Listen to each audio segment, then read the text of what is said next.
Bienvenue sur votre plateforme pour décrypter l'actualité. Plongez au cœur des grands débats politiques, sociaux, économiques et culturels qui façonnent notre monde. Je voudrais toucher un mot de la diplomatie de la République démocratique du Congo. Alors, la ministre des Affaires étrangères de la République démocratique du Congo est une jeune femme très courageuse. Quand je dis que je vais critiquer la diplomatie de la République démocratique du Congo, ce n'est pas explicitement Madame Kayikwamba Wagner que je vise. Je vois cette dame-là se battre comme un pauvre diable. Elle est sur tous les fronts.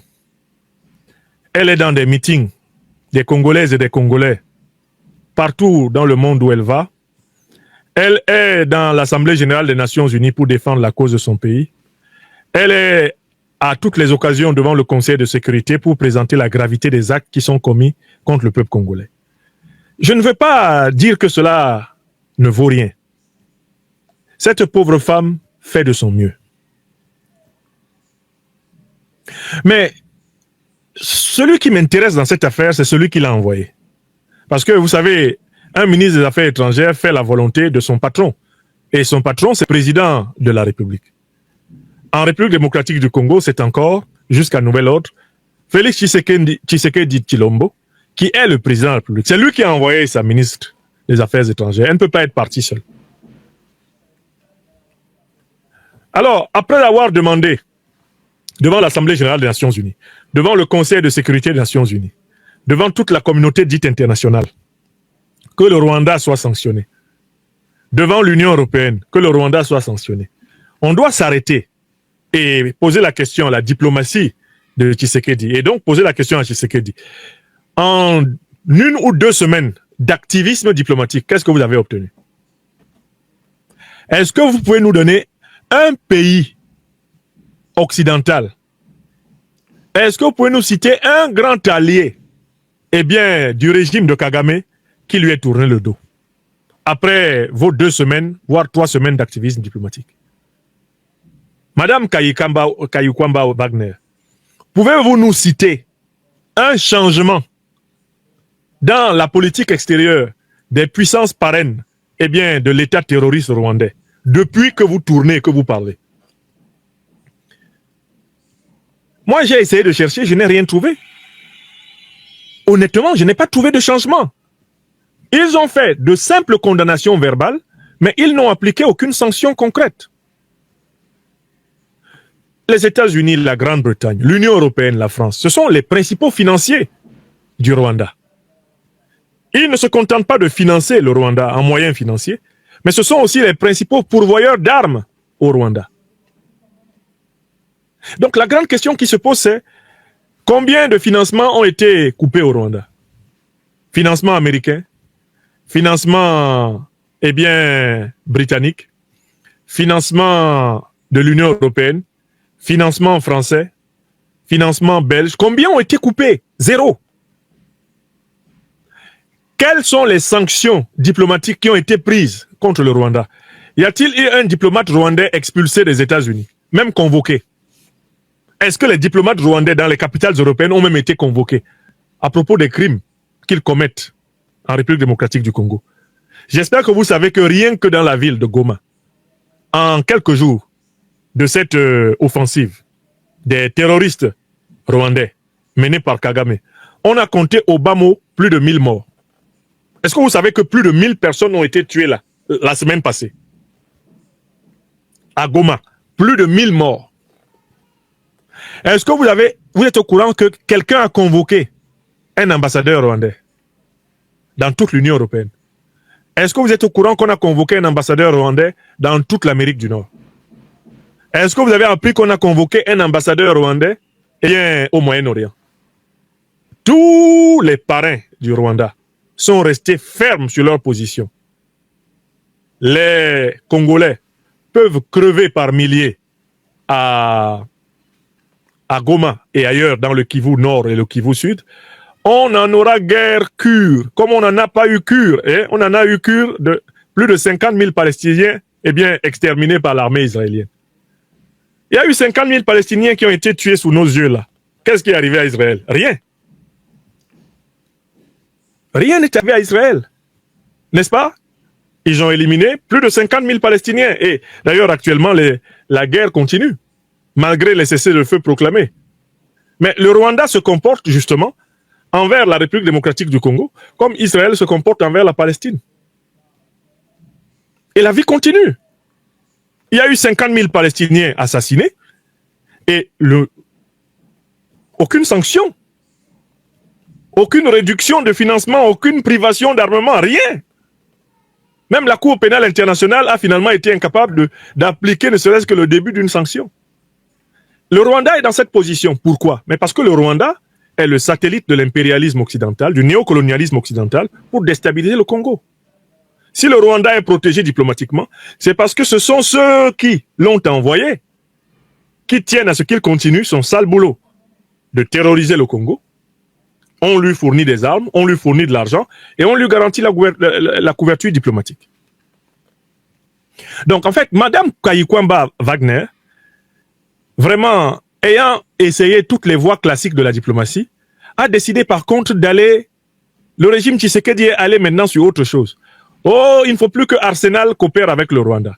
Il ne faut plus que le Paris Saint-Germain coopère avec le Rwanda. Il ne faut plus que ceci coopère avec le Rwanda. Mais écoutez, là par contre, Madame Kayikwamba Wagner, c'est ridicule. C'est sur les équipes de football que vous vous rabattez. Et les banques européennes qui coopèrent avec le Rwanda, elles ne sont pas basées en République démocratique du Congo. Les grandes multinationales européennes qui sont au Rwanda, là, qui font de l'argent au Rwanda, elles ne sont pas représentées en République démocratique du Congo. Pourquoi vous tombez sur des clubs de foot? Bon, c'est vrai qu'il y a de l'argent dans les clubs de foot, mais enfin quand même. Pourquoi votre courage est toujours sur les plus faibles? Les clubs de foot, à la limite, ils sont financés avec de l'argent qui vient aussi parfois de la politique, ça c'est vrai, mais enfin les clubs de foot, c'est pas la première chose sur laquelle vous deviez vous défouler. Intéressez-vous aux multinationales, Madame Kayikwamba. N'y a-t-il pas des multinationales qui font de bonnes affaires au Rwanda et qui continuent de faire de bonnes affaires au Congo? Ce sont elles qu'il faut sanctionner là. N'y a-t-il pas des puissances qui continuent de fournir des armes au Congo, qui continuent de fournir de l'argent au Congo, mais ce sont elles qu'il faut suspendre? Mais votre diplomatie tourne au ridicule. Ah, Bayern de Munich, il ne faut plus parler avec le Rwanda. Mais Madame la ministre, c'est pas là qu'on vous attend. On vous attend, vous et votre patron, au niveau des décisions géopolitiques. Faites comme le Mali, le Burkina, faites comme le Niger. Arrêtez de combattre les terroristes en vous appuyant sur les patrons des terroristes en République démocratique du Congo. Arrêtez de combattre les terroristes en comptant sur les patrons des terroristes. Ceux qui financent le terrorisme rwandais ne vous aideront jamais à le combattre efficacement. Ils ont intérêt à ce que l'instabilité soit l'état permanent de la République démocratique du Congo. Madame Kayikwamba Wagner, vous le savez, ma sœur. Mon sentiment est que vous êtes plus jeune que moi, mais vous savez très bien que ceux à qui vous vous égosiez à expliquer, vous devez sanctionner le Rwanda, mais ce sont eux qui l'ont envoyé. Comme le disait en son temps, feu le président Félix Houphouët-Boigny, mais vous voulez que les patrons de Kagame retournent leur couteau contre eux-mêmes? Depuis quand tu as vu quelqu'un de réfléchir, retourner son couteau contre lui-même? Et Kagame est tranquille. Il sait que ses patrons font un pur théâtre. L'Union européenne condamne, bon, la France condamne, la Grande-Bretagne condamne, et puis quoi? Kagame progresse. Il condamne, et puis quoi? Kagame ramasse le lithium, il ramasse le coltan, il ramasse le cobalt. Je suis en train d'écrire une étude sur, effectivement, l'activité terroriste de Kagame contre le Congo, mais j'ai été frappé de constater une chose qui sortira dans l'étude que je suis en train de faire. J'ai étudié la liste des principaux partenaires économiques du Rwanda. Est-ce que vous connaissez les principaux partenaires économiques du Rwanda, dans l'ordre? Est-ce que vous connaissez quel est le principal partenaire économique du Rwanda? Vous serez très surpris. Hein? Qui a la réponse? Quel est le principal partenaire économique du Rwanda? Quel est le pays avec lequel le Rwanda fait le plus d'affaires? Celui qui sait qu'il écrive, je regarde les réponses. Ah, les gens disent la France, la Pologne, etc. Le principal partenaire commercial, économique du Rwanda, c'est la République démocratique du Congo. Écrivez ça. la République démocratique du Congo est le premier partenaire commercial du Rwanda en ordre de pourcentage. Est-ce que vous savez ça? Le Rwanda, là, il vit grâce à la République du Congo. Parce qu'en fait, vous voyez, le Rwanda est un chemin rapide pour sortir par l'océan Indien. On passe par le Rwanda et l'Ouganda, on arrive sur l'océan Indien, on arrive rapidement sur la côte Est. Donc c'est le chemin de sortie, en fait, d'une bonne partie des richesses du Congo depuis très longtemps. Donc le Rwanda, l'Ouganda prélevaient des droits de douane. Ils prélevaient des droits de douane depuis très longtemps sur les richesses du Congo qui passent. C'est comme ça qu'ils vivent. Je vous dis que je suis allé regarder les principaux partenaires commerciaux et je me suis rendu compte que c'est la RDC qui est le principal partenaire commercial du Rwanda. Et c'est vrai et c'est logique. Parce qu'en fait, le Rwanda vit de tout ce qui sort du Congo. Quand on prend du coltan au Congo, on passe par le Rwanda, on sort. On passe par l'Ouganda, on sort. Mais au passage, on paye des droits de douane. Les particuliers qui extraient du minerai au Congo, ils vont vendre ça dans les comptoirs au Rwanda. Celui qui a fouillé dans la terre au Congo, il a trouvé 2 ou 3 pépites d'or. Il sait qu'au Rwanda, il est plus facile d'accéder au dollar. Il s'en va payer là, il s'en va vendre là-bas. Donc en fait, le Rwanda fait l'essentiel de ses affaires d'abord avec les richesses du Congo. Et c'est ainsi quoi. Alors vous comprenez pourquoi Kagame s'acharne à attaquer le Congo et à compléter le territoire rwandais par une partie du Congo? Mais parce qu'en fait, l'État rwandais est incapable de concevoir son autonomie économique sans l'exploitation du Congo. Voilà pourquoi, dans les milieux géostratégiques et géotactiques rwandais, on dit que si le M23 échoue, ils vont créer le M24. Si le M24 échoue, ils vont créer le M25. Si le M25 échoue, ils vont créer le M26. Parce que de toutes les façons, eux, ils ne peuvent pas vivre sans les richesses du Kivu. C'est ça qu'il y a dans la tête des officiels rwandais, là, des chefs terroristes de la bande à Kagame. C'est exactement l'attitude des néocolons, incapables d'imaginer le fonctionnement des pays européens sans l'exploitation abusive de toute l'Afrique. Kagame a un dispositif mental qui prévoit qu'il exploite d'une manière ou d'une autre le Congo. Et tant qu'il y a à Kinshasa un dirigeant congolais qui ne veut pas laisser le Rwanda exploiter sa part de Congo, le Congo n'aura pas la paix. Ça, c'est la détermination et l'obsession de la bande à Kagame.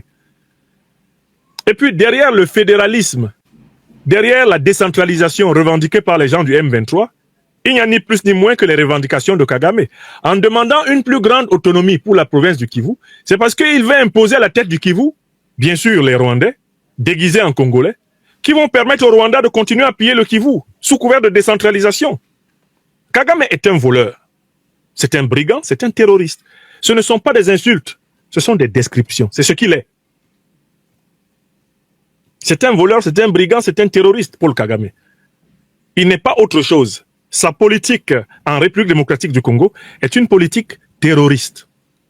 Il fait en République démocratique du Congo ce que Al-Qaïda et l'État islamique font au Sahel. Ce que Al-Qaïda et l'État islamique font au Mozambique. Et vous avez remarqué que l'armée rwandaise gagne des marchés partout où ces acolytes d'Al-Qaïda et l'État islamique déstabilisent des pays. Pour que le Rwanda gagne des marchés militaires en Afrique, il faut d'abord qu'un pays soit attaqué par les terroristes. Donc en fait, c'est dans l'intérêt du Rwanda que des pays africains soient attaqués par les terroristes. Parce que par la suite, le Rwanda propose les services de son armée et en profite pour mettre la main sur les minerais du pays en question. C'est le schéma en cours en République centrafricaine. C'est ça le schéma rwandais. C'est avec ce schéma qu'ils sont en train de venir au Bénin. Et c'est ce schéma qu'ils veulent dicter aux Congolais. C'est tant que vous ne laissez pas la région du Kivu sous la main des rwandophones d'abord, et mieux des rwandophiles, ou plus simplement sous la main des Rwandais, le Congo n'est pas en paix. Voilà la doctrine Kagame. Donc on ne peut pas répondre à cette doctrine sans couper Ignam avec les tuteurs Kagame et chercher des alliances avec des gens qui vont aider au renforcement de la souveraineté congolaise. Madame Kayikwamba Wagner, malgré tous vos efforts, et je pense que vous avez vraiment un certain talent, c'est une femme qui a beaucoup d'énergie. Je voudrais saluer son énergie. Mais c'est une énergie gaspillée. Pourquoi? Parce que votre leader, votre gouvernement, eh bien, vous êtes incapable d'opérer la véritable révolution géopolitique et géostratégique. Vous tournez autour du pot. Ça ne donnera rien. Tant que vous n'avez pas compris que les parrains de Kagame ne peuvent pas être les vôtres, Madame Kayikwamba Wagner, vous ferez simplement des numéros de spectacle diplomatique, mais en réalité, tout le monde sait que votre diplomatie reste marionnette de vos agresseurs. Donc, moi, je trouve choquant qu'un pays comme la République démocratique du Congo en soit à faire du chantage à des clubs de football. Oh, PSG, hein, n'opérez plus avec le Rwanda. Mais écoutez, le PSG est possédé par le Qatar. Parlez au Qatar, là. Madame Kayikwamba Wagner, allez parler au Qatar. Les propriétaires du PSG, là, c'est le Qatar. Une bonne partie des grosses choses que vous voyez à Paris, là, appartiennent aux Qataris. Allez parler aux Qataris, là.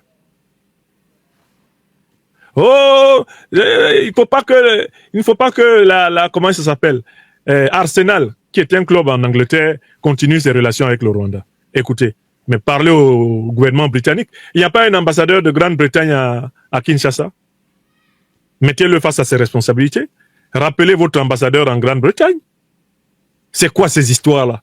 Maintenant, bientôt, vous allez trouver une boutique. Il y a une boutique, le Coq Sportif, hein, vend des t-shirts français au Rwanda. Vous allez écrire au Coq Sportif. Hein, je suis la ministre des Affaires étrangères.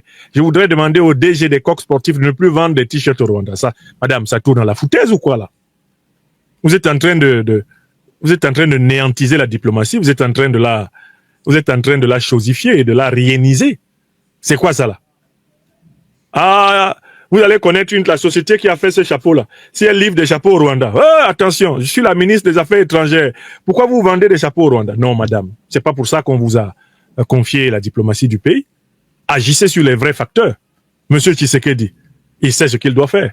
Tous les parrains du Rwanda, eh bien, il faut les mettre en demeure. C'est les parrains du Rwanda qui doivent être mis en demeure. Si le Rwanda n'est plus parrainé, le Rwanda ne peut pas combattre l'armée congolaise.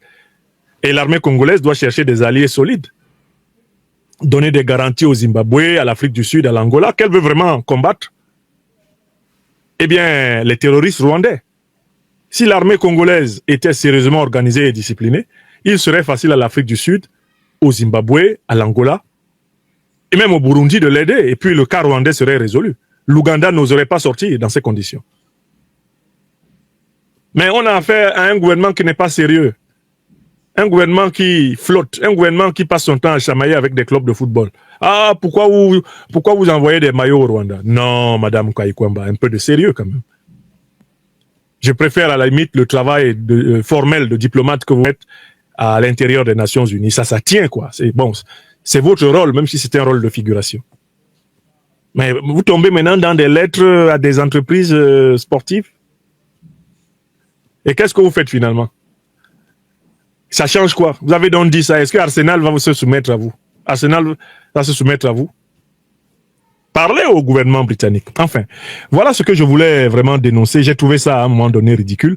S'ils ne veulent pas changer de doctrine géopolitique et géostratégique, qu'ils démissionnent. Qu'ils laissent émerger des Congolais, la société civile et des armées, qui eux vont mener la révolution. Quand l'affaire te dépasse, il faut laisser. Dans ma langue camerounaise, le Douala, on dit Mouna Nyongo Abouke Owa. Bambele Mokonda. Quand ton frère te dépasse, il faut porter sa chaise. Le Mali est là, il vous montre le chemin. Vous ne voulez pas imiter. Le Burkina est là, il vous montre le chemin. Vous ne voulez pas imiter. Le Niger vous montre le chemin, vous ne voulez pas imiter. Vous tournez en rond. Hein? Vous faites des phrases dans les hémicycles. Après, vous rentrez complètement couvert de sueur à l'hôtel en disant « j'ai beaucoup travaillé aujourd'hui ». Vous avez déplacé combien de lignes avec ça? Pourtant, si vous prenez les bonnes décisions, celles que le Mali, le Burkina, le Niger ont prises, si vous commencez même à prendre les décisions du Tchad, la rupture des accords militaires avec les puissances néocoloniales et l'ordre donné à toutes ces puissances de quitter votre sol, vous allez voir changer la situation sur le terrain. Même votre armée va se dire maintenant, nos chefs ont décidé de lutter. Parce que qu'est-ce qu'elle fait? L'ONU peut combattre qui? L'ONU a déjà combattu qui en Afrique? Vous faites quoi avec l'ONU sur... La MONUSCO fait quoi là-bas? La MONUSCO est encore plus faible que l'armée congolaise. Elle fait donc quoi au Congo? À quoi sert-il d'être aidé par des bras cassés? Des gens qui préfèrent être dans les piscines du Kivu que d'être dans le maquis en train de combattre. Non, ayez pitié de l'Afrique. Je voudrais donner lecture à Mondovision de l'éditorial que j'ai publié aujourd'hui sur la situation politique dans mon pays natal, le Cameroun. Je m'en voudrais de ne pas attirer votre attention sur cet éditorial. Je publierai désormais toutes les semaines, notamment en début de semaine, un éditorial sur l'évolution de la situation politique camerounaise, en cette année 2025 en particulier.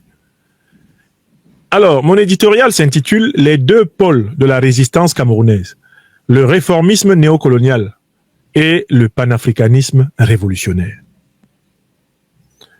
La scène politique camerounaise se clarifie comme l'eau de roche en 2025.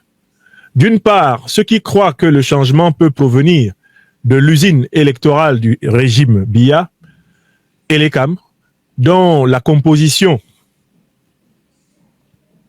cette usine électorale dont la composition, alors très bien, je dis donc d'une part, ceux qui croient que le changement peut provenir de l'usine électorale du régime Biya, Elekam, dont la composition partisane annonce par anticipation les résultats partisans. D'autre part, ceux qui savent que le changement politique viendra essentiellement de la mobilisation transethnique, transrégionale, transreligieuse et panafricaine des Camerounaises et des Camerounais des 10 régions du pays et des diasporas pour une transition vers la nouvelle République fédérale du XXIe siècle camerounais.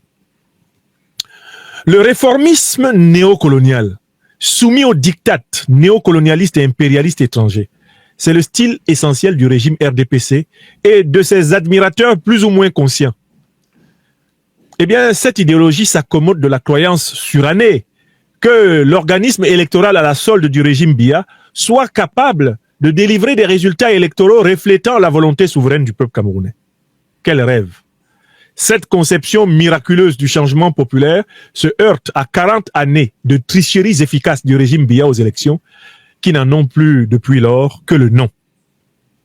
Or, il est de notoriété que la base de données des listes électorales, véritable map-monde de toute élection, est non seulement au Cameroun fausse, mais elle est truffée de bourrages de votants, mais aussi largement incomplète en raison de l'application à tête chercheuse de la loi de 1968 sur la binationalité. Et c'est précisément pour cette raison que le Conseil constitutionnel a brutalement rejeté l'exigence de transparence récemment formulée par certains partis de l'opposition réformiste. De facto, par la volonté successive des régimes néocoloniaux Biya et avant l'UAIDJO, des millions de Camerounais demeurent exclus des listes électorales en cette année 2025. Il ne suffit pas de se présenter dans un bureau d'inscription dans la liste électorale pour y être inscrit. Ne pouvant donc être électeurs ni candidats aux élections dans leur propre pays natal, ces millions d'exclus n'ont pas d'autre chemin à suivre que celui de la mobilisation panafricaine révolutionnaire qui s'impose pour rebattre l'ensemble des cartes du vieux système néocolonial. Au point qu'on en arrive à cette incongruité qui veut que des opposants politiques sollicitent la générosité des diasporas, alors même que dans leur écrasante majorité, les Camerounais des diasporas sont non seulement exclus des listes électorales, mais aussi empêchés de candidater librement aux élections municipales, législatives et présidentielles du Cameroun. Le panafricanisme révolutionnaire, dans ces conditions, reste la seule voie authentique de sortie de l'impasse camerounaise. Malgré tous les cris d'orfraie des esprits moutonniers qui ont renoncé à l'urgence de la pensée pour devenir des lanceurs de fatwas éculés contre les offres politiques différentes des leurs, une évidence historique s'impose. Il faut mettre au préalable fin au régime corrompu de Paul Biya pour pouvoir réorganiser le pays et consulter le peuple dans des conditions exemplaires, transparentes et consensuelles. En appelant les Camerounaises et les Camerounais des 10 régions et des diasporas à se battre pour obtenir la transition du pays vers un état de droit authentique, hors des fourches codines des institutions corrompues comme Elekam, les panafricanistes révolutionnaires savent que le redressement du pays passe par la remise à plat de toutes ces institutions dans une perspective originale, endocentrée et innovante. Il s'agit de sortir les Camerounaises et les Camerounais des enclos mentaux du tribalisme d'État et du tribalisme d'opposition, de la corruption, du fanatisme et de la haine de la connaissance, de la haine de soi et de l'absence de vision civilisationnelle collective. C'est cette voie que les grands leaders de la tradition UPCiste des années 40, 50, 60 et 70 ont tenté d'incarner pour réaliser les aspirations profondes du peuple camerounais. Le récent rapport France-Cameroun 2025, en admettant que le pouvoir colonial français et ses alliés camerounais, Biya et Ahidjo, ont injustement éliminé des véritables défenseurs de la souveraineté camerounaise, eh bien ce rapport ouvre le chemin à la véritable réhabilitation historique des héros du panafricanisme révolutionnaire camerounais. Nyobe, Moumie, Osende Afana, Wandie et plus d'1 million de Camerounaises et de Camerounais massacrés par le colonialisme français et ses collabos africains locaux ne peuvent pas être morts en vain. C'est leur œuvre qui doit être reprise et parachevée dans la nouvelle République fédérale du XXIe siècle camerounais. L'auteur des présentes lignes est conscient du trouble que cette vision panafricaniste du changement par le peuple mobilisé sème dans les esprits endormis et lobotomisés par la drogue de l'attente d'un miracle d'Eleka Biya. Une pensée audacieuse, forte et vigoureuse secoue la torpeur des dormeurs, trouble les calculs des ennemis inattendus de l'urgence de la pensée, déjoue la propension camerounaise à la sectarisation du leadership politique sous la forme scandaleuse de l'intouchabilité des gourous. Mais penser vraiment, c'est pouvoir, comme le disait le philosophe Alain, dire non, lorsque notre conscience intérieure nous en intime l'obligation, quoi qu'il arrive. C'est dans les rues de Maroua, Garoua, Ngaoundéré, Bafoussam, Bouéa, Bamenda, Yaoundé, Douala, Bertoua, que se gagnera la lutte décisive et finale contre le régime de Paul Biya et non dans les urnes d'Eleka Biya. Ces choses, je les ai écrites et dites depuis les émeutes populaires de février 2008. Je les ai gravées dans le marbre de mon livre de 2014, intitulé « Critique de la tragédie camerounaise », publié chez l'Harmattan à Paris. Ces choses sont plus que jamais vraies. La souveraineté du peuple camerounais sera reprise par une immense insurrection citoyenne. Tous les Camerounais et Camerounaises qui me connaissent vraiment savent que je les ai toujours dites et défendues, ces choses-là. Elles sont plus que jamais vraies. Et écrivez ceci, Tilana, quand ces choses arriveront, je serai au cœur de mon pays natal, déterminé comme toujours à lui apporter le meilleur de moi-même. Ce sera la grande victoire historique du panafricanisme révolutionnaire camerounais. En effet, à ceux qui me disent « Viens ici sur le terrain et fais ce que tu dis pour qu'on voit », je réponds « J'y suis déjà, chers aveugles d'esprit, car mes idées, mes seules idées vous empêchent de dormir sur vos misérables lauriers. Ce qui doit être, que vous le vouliez ou non, sera. Car ce que vous espérez, vous le craignez aussi. »